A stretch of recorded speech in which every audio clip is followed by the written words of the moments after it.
everyone, and thanks for tuning in to the Nerd Closet. If this is your first time watching a Nerd Closet episode, then let me sum up what's been going on. In our previous episodes, we showed one way to help cosplayers decide on their character by encouraging the viewer to make a list and then break that list down into 3 categories based on the costume's difficulty. In this episode, we are going to tackle our cosplay wish list, starting with the easy column. The costumes in your easy column should be the ones that require little to no alteration of clothing that can be found in standard clothing shops. To illustrate just how fast a costume can be put together, we took $50 to our local thrift shops to see how many costumes we could walk away with that budget. Wait. Woohoo! Costume shopping! Uh-huh.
Now that we've finished our shopping, let's take a look at what we've got.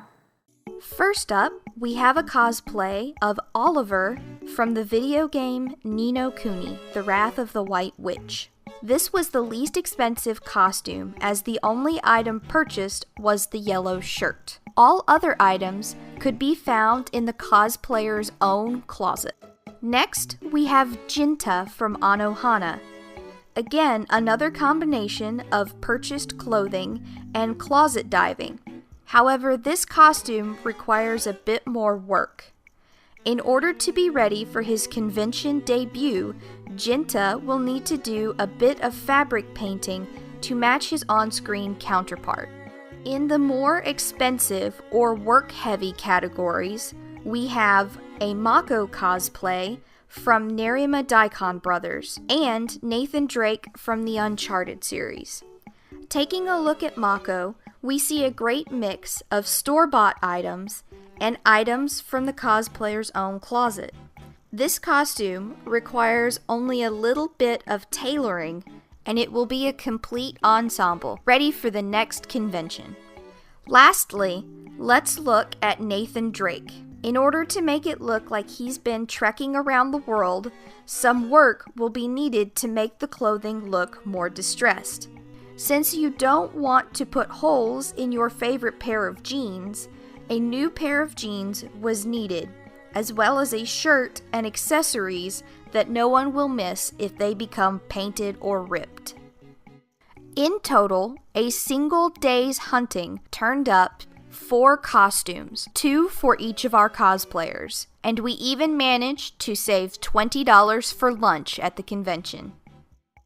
There are tons of costume combinations that can be worn in this way. However, if you're looking to wear a more complicated costume, there are other avenues available to you. Finding a costume online can be fairly easy. A quick internet search reveals a whole world of pre-made costumes and costume pieces. But there are many things to be aware of when shopping online for a costume.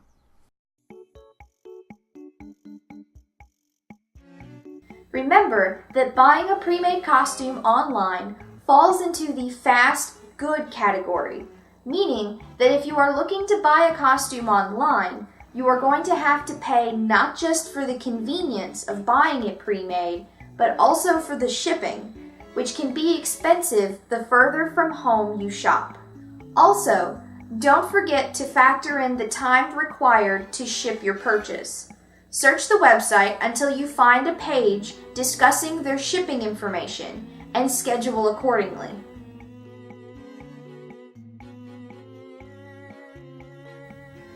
While searching online, it is quite possible that you will find overseas stores, meaning that the size charts will have a different numbering system. For example, a dress that is a size 12 in the United States could be a size 40 in Germany, or a size 14 in the UK. This problem can be solved by looking for the size chart provided on the website, but it is also important to know your measurements as well as your size number. This goes double for buying shoes.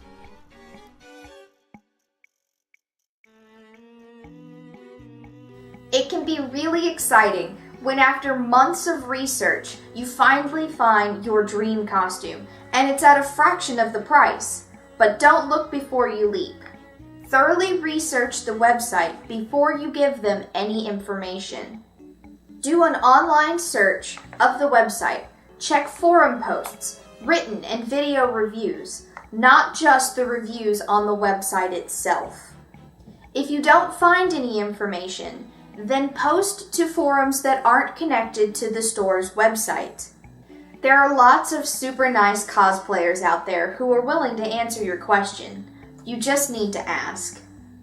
As long as you do your research and shop around, you shouldn't have any worries.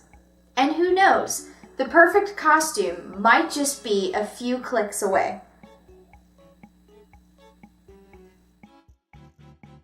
To wrap up our episode on simple costumes, let's take a look at the last side of our project triangle. Because of the difficult nature of turning out a good product at a low cost, we are going to look at this final section as a mindset rather than an application. The terms cheap and good might sound like contradictions, and in some cases they are, but this is cosplay. It's a wonderful hobby that lets those who choose to enjoy it meet new people, express themselves creatively, and show a passion for the things that they love. There are going to be a lot of jerks out there. I once put 3 days worth of work into a leather and fur coat for my husband, only to have the very first person at the convention come up to him and begin to list all of the things wrong with his jacket. When this happens, you can do one of two things. You can let the person get to you and ruin your convention experience, or you can push through and realize that this person is just being a jerk who would rather criticize than create. It may be difficult, but you know what? This is cosplay. Your costume might not be professionally made, but the difference between 30% and 100% can be made up in guts. Ga ga ga ga ga ga ga ga ga ga ga ga ga ga ga ga ga ga.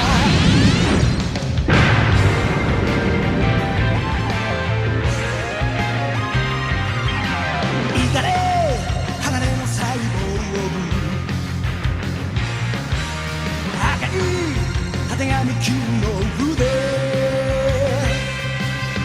光り輝く実の地球の希望を守るため今こそ立ち上がれ人の心の幸せを壊すそんな許せない